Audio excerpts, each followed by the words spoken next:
Hi, I'm Maggie, and I'm a beloved child of God, and so are you. So, we are still in our eschatological discussions. We used that word a couple weeks ago. Do you remember eschatological? It means that what it means for us as Christians to face the end of our lives and going to heaven, and what all is involved with that. And Jesus is using his parables once again in saying the kingdom of heaven is like. Last week we heard about the bridesmaids who were waiting for the groom to come.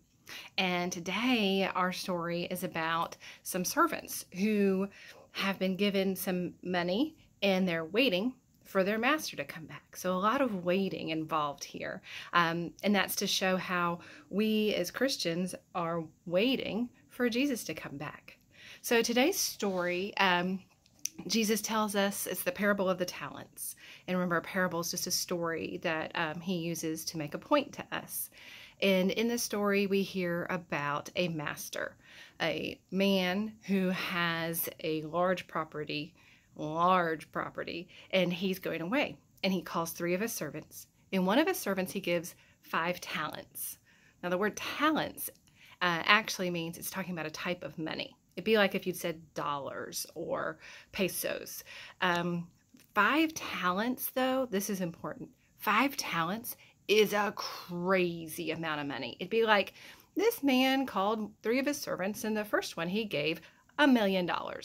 Like, that's how much money, a lot of money. And the second man, he gave 2 talents. So, about $500,000. And the third man, he gave 1 talent. So still a lot of money, okay? And then he goes away. And Jesus says he goes away for a long time. And while he's gone, the servants are supposed to go and take care of the money that he's given them. And the first one that he gave 5 talents to, he's gone and he's doubled his money. The second one that he gave 2 talents to, he's gone and he's doubled his money. And the third one that he gave 1 talent to, well, he's gone and buried it in a hole in the ground. That sounds funny to us right now, doesn't it, to bury money in the ground? But it's really was a practice of people to keep their money safe. It'd be like if you heard of somebody putting money under their mattress because they want to make sure they keep it safe and nobody can steal it from them. And so the master comes back, and he is very pleased with the way the first 2 servants have doubled their money. And he says to them, "You have done a wonderful job. I trust you, and I am really impressed. Enter into the joy of your master," saying, "You are awesome. Come, I'm just really proud of you guys." The third one, who buried his money, he says, "Okay, look, I can explain. I know how you are, and you don't like to lose any money. In fact, I know that you go around and you grab crops from places that aren't yours, and you put seed on land that's not yours. So you'd be really mad if I lost a whole talent of money. So I was smart. I buried it in the ground." And the master is not happy about this. In fact, he says to him, he says, "Okay, well, you know that I go out and I take crops that aren't mine, and I sow seed on land that isn't mine. So you know me. You know that I'm interested in making money any way possible." So he does stuff that isn't really legal. And he's like, "If I do this, why would you think that I'd want you just to hold on to that talent and not even take a risk with it?" I love how Mother Dorothy points out to us today about the risk-taking in her sermon. And she talks about what a risk-taker Jesus and God are. But so he says, if you know I'm like that, then why on earth would you go and bury this talent in the ground? And he says, "You're banished, and you will go to a place where there's gnashing of teeth." He's basically like, you're banished and you're going to hell. And that is what the kingdom of God is like. Sounds a little funny, right? Like, is God giving you money? And sometimes people say that this parable is about how we should run our economic system. Like, the people who can do a lot with a lot should get a lot. And we should be able to decide that other people who aren't going to be able to do a lot with money, they should get a little of money. And that's how it is. It's fair. That's how God wants. And then also, another interpretation that I've always used for this parable is that our talents, it's interesting, it's coincidental, it's interesting how the word talent, like our gifts, the things that if you're a talented singer or a talented dancer or a talented athlete, those are your talents, and how you should go out and you should use them to the glory of God. But I realized something really cool this week when I was looking at this parable. I realized that, yes, it may be about how we use our gifts from God that we have obtained from God to glorify God. But this is what I think is really, really important. When the master says to them, I'm looking for it, I'm sorry. Well done, good and faithful servant. You have been faithful with a few things. I will put you in charge of many things. Come and share your master's joy. That's what the master says to the ones who have gone out and they've used what he gave them. So if we're looking at this like the master is Jesus, and Jesus has given us something, well, Jesus even says it himself. He says, I came to give them not just life, but to give them life abundantly. So God has given us abundance. Do you know what abundance means? Abundance means a lot.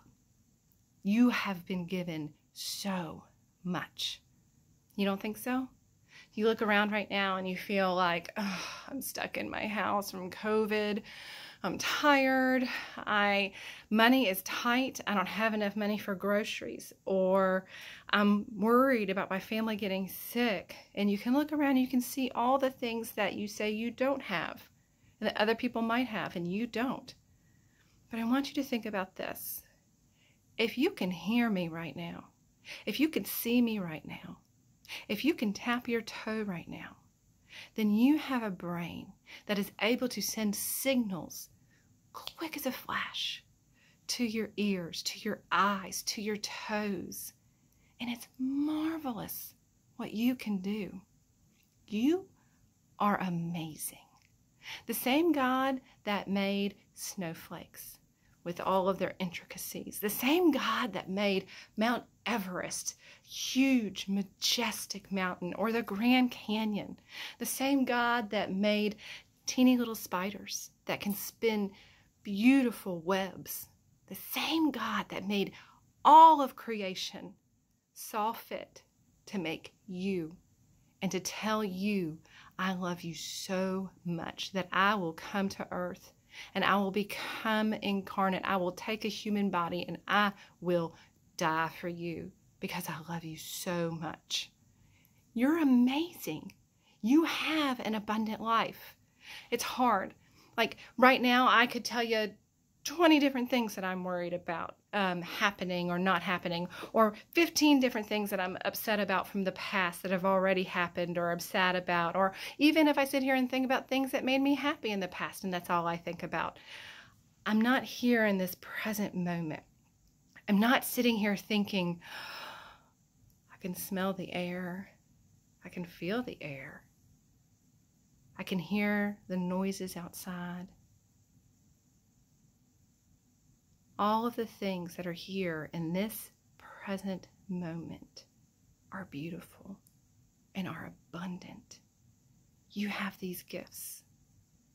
So, what you choose to do with these gifts in this moment right here, right now, do you want to, like the man who was given 5 talents, $1 million, think of all of your cells and all of the beauty of the life that's within you and around you and the energy surrounding you and flowing from you to other people and back again. Think of all of that abundance.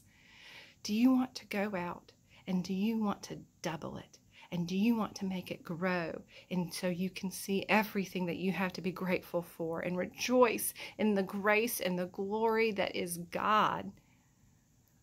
Or do you want to take this beautiful life, this majestic life that is yours, and keep it safe and make sure that nothing ever happens to it, because there's so many terrible things that could happen to it. So keep it safe and don't do anything with it. You won't get to experience the joy of multiplying your abundance are multiplying your love and your appreciation of life. And God put us here on this earth so that we could look around and we could live life abundantly, not in scarcity. Scarcity is a word that means there's not enough. And it's our human inclination to live in scarcity and fear. I believe that is the original sin, when Adam and Eve decided to take a bite of that apple and then to try to cover themselves up from God and lie to God. It's because they thought there wasn't enough to go around. God was holding out on them. When Abraham took Hagar into the wilderness and just left her there, it's because he believed. Abraham, the father of Christianity, of Islam, of Judaism, Abraham believed there was not enough God to go around. When today, when people look at a group of people and say, I don't want those people at my children's school, or I don't want to be associated with those people at my church. When you think about who you would like to limit from society and say they don't deserve the same amount that you get, you're living in scarcity. And I believe Jesus weeps because Jesus did not bring us a life of scarcity in just a little bit. Jesus brought us a huge life of abundance and great, big, beautiful things because he has great, big, beautiful love for you. I hope that you can remember that this week and live in that. And it's so hard. It's so hard. What works best for me is to meditate and to be present in this moment and to feel this moment, because that's all we have. All we have is right now, this moment, and we should be grateful for it, so that when our Master returns, when Jesus comes to us, he can look at us and say, I can see you rejoiced in the abundance that I brought to you, and you have done well with it. Come and join in your Master's joy. I pray that for myself, and I pray that for you. There's some songs on here I hope you have fun with, because for me, dancing and singing is joy, and it's a way for me to worship God in joy and feel the exuberance of life that he has given me. Have a good week. I love you, friends.